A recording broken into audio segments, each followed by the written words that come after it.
Mahnı atası Elşənin, dayısı Səna'nın adından Roman balanın ad günü üçün hədiyyə olunur. O da bir Azerbaycanımın sedası, güzel şemkirimi xeyir duası. Bugün ad günündür, mübarek olsun. Tebrik edir onu Elşən atası.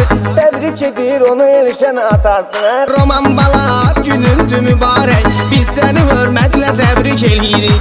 O gün olsun 100 yaşını qeyd edək. Bu arzu niyetle tebrik eləyirik.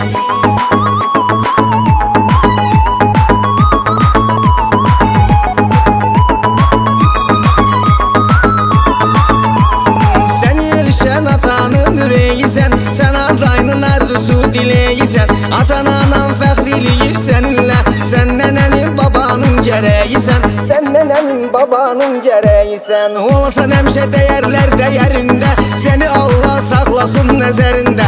Roman bala doyuna gələk biz sənin, əzizlərin budur ürəklərində.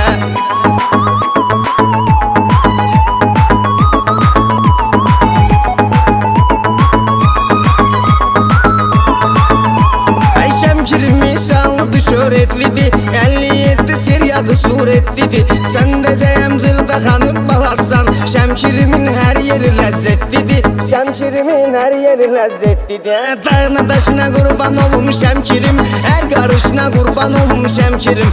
Her fesilin güzeldir ana yurdum, yayına dışına kurban olmuş Şemkirim.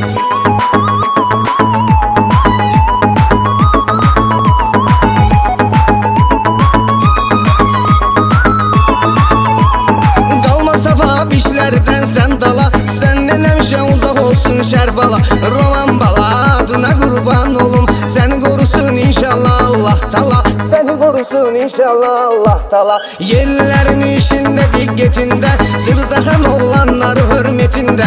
Sənan qadan özü promo yürəkdi, seçilir namusunda qeyrətində.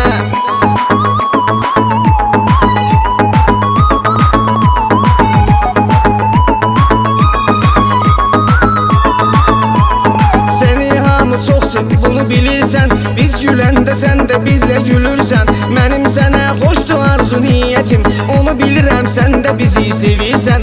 Onu bilirəm sən də bizi sevirsən. İnşallah gələk götürük oyunda, gözəli görək qamətində boyunda. Elşən atan dəvət eləyəcək məni,